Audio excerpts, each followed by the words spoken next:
tous, je suis ravie de vous retrouver pour un nouveau Jeudi des Petits. Aujourd'hui, je vais vous lire 3 histoires. Transformer un loup. Mademoiselle mange tout. Tout allait bien. Et un kamishibai. Les 3 petits cochons. C'est parti! Transformer un loup de Cory Dreyfus. Sais-tu transformer un loup en mouton? Frotte son pelage. Ce n'est pas parfait. Frotte vraiment partout.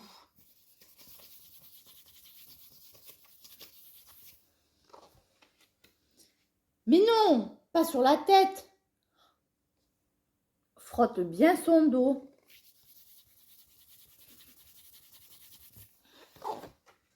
Bravo! Efface ses dents.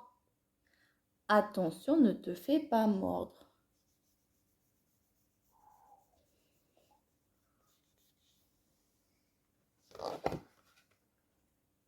Efface-les toutes.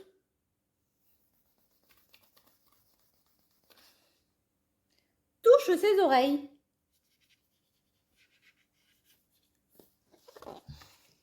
Super! Tape sur sa queue. Oui! Appuie sur son nez. Pi, pi, pi, pi. Pas mal. Tapote sur ses yeux.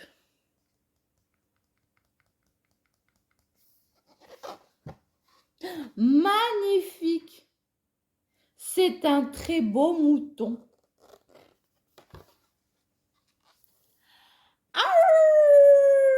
Oh oh, je crois qu'on a un petit problème.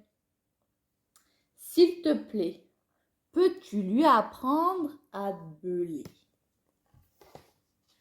Bé, bé, bé, bé. Mais au fait, sais-tu transformer un mouton en loup?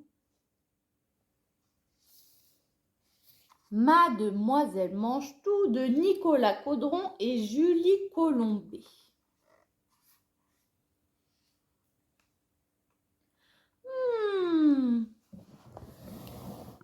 Ça a l'air bon. Cric, croc. Pouah, trop sucré. Et ça, cric, croc. Trop gras. Et ça, cric, croc. Tout vide. Et ça, cric, croc. Trop mou. Et ça, cric, croc. Trop dur. Et ça, cric, croc. Miam. Ça, c'est trop bon.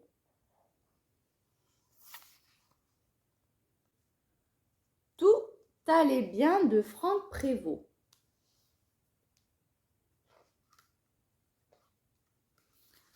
Tout allait bien. Quand quelque chose de bizarre arriva. Ça ne bougeait pas, ça restait là. C'était différent. Ça s'est approché, menaçant, prêt à dévorer notre petit. Ça parlait à notre petit. Et notre petit rigolait. Pas normal. Non, pas normal. On a mis ça dans un endroit où ça ne dérange pas. Ne dérangez pas. Il en est venu d'autres, presque identiques. Un jour, c'est sorti. On a surveillé. Puis, on n'y a plus fait attention. Ça a grandi. Et tout allait bien finalement. Tout allait bien. Quand quelque chose de bizarre arriva.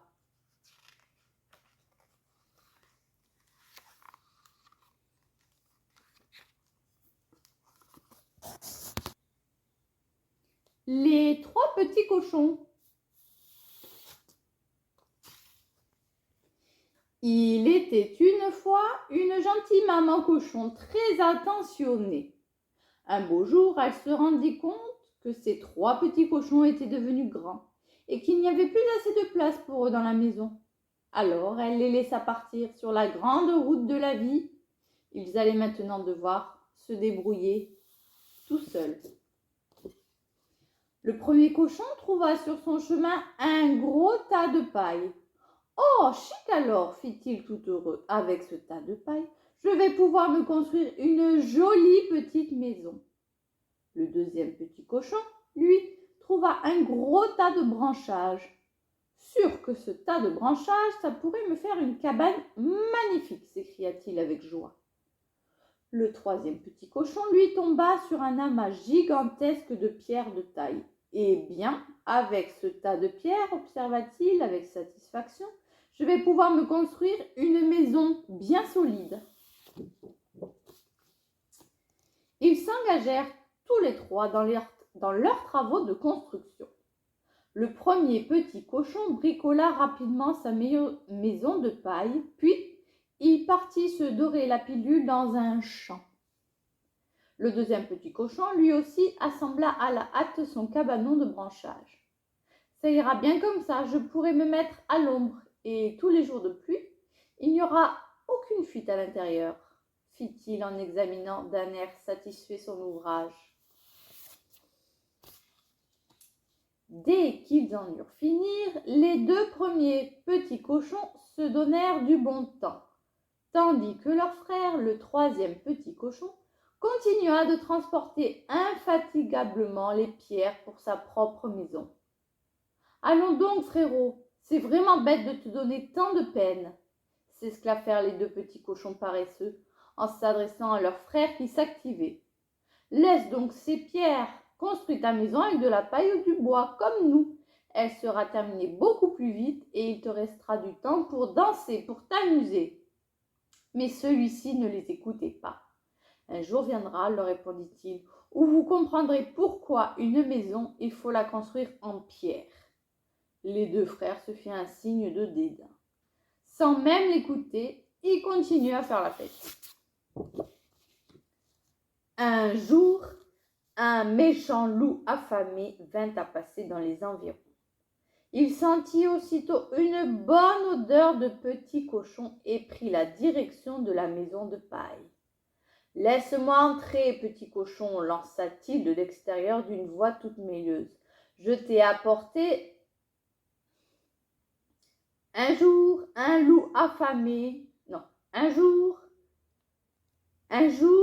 méchant loup affamé vint à passer dans les environs. Il sentit aussitôt la bonne odeur de petits cochons et prit la direction de la maison de paille. « Laisse-moi entrer, dit petit cochon, lança-t-il à l'extérieur d'une voix toute mielleuse. Je t'ai apporté de bonnes choses à manger. » Mais le petit cochon se rappela ce que sa maman lui avait appris concernant le loup, et il lui répondit « Par mes oreilles, par mon bidon, par mes potons, non !»« Non !» fit le loup maintenant d'une voix qui n'était plus mielleuse du tout.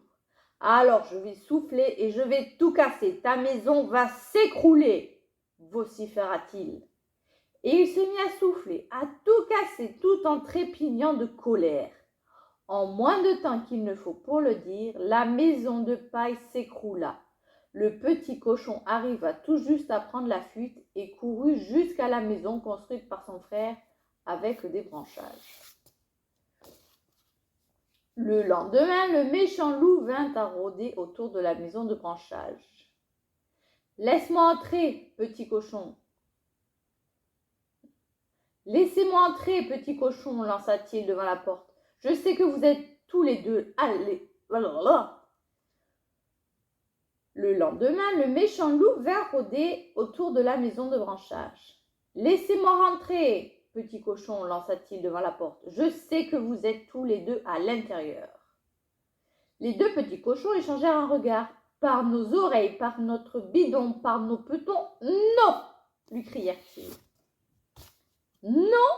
hurla le loup d'une voix terrifiante. « Alors je vais souffler, je vais tout casser, la maison va s'écrouler. » Et en effet, il souffla et hurla plus fort encore, trépigna plus encore que le jour précédent.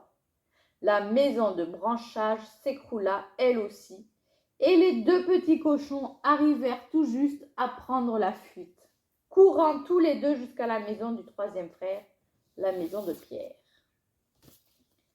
Le troisième jour, le loup se présenta devant la maison de Pierre. Encore une fois, il ronchonna, rouspéta, fit des blablas, fit des manières, voulut tromper la confiance des trois petits cochons par de douces et fausses promesses.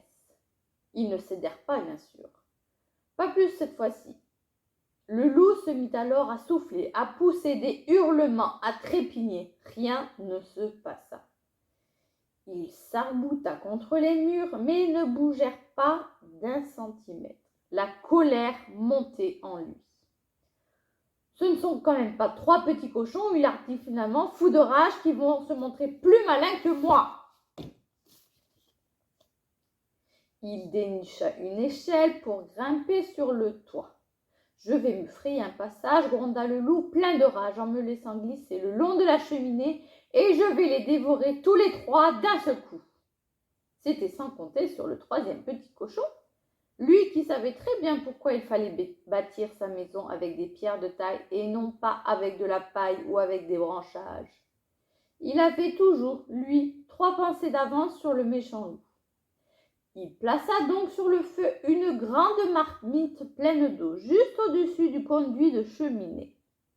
L'eau se mit à bouillir, à faire des grosses bulles. C'est à ce moment-là que l'histoire prit une tournure inattendue. Qu'est-ce que vous en pensez, les enfants? Qu'est-ce qui lui est arrivé au loup? Peu importe ce qui lui est arrivé, le grand méchant loup connut une fin pitoyable. Mais les trois petits cochons, eux, ils ont continué à vivre aussi joyeusement qu'auparavant. C'était l'histoire des trois petits cochons.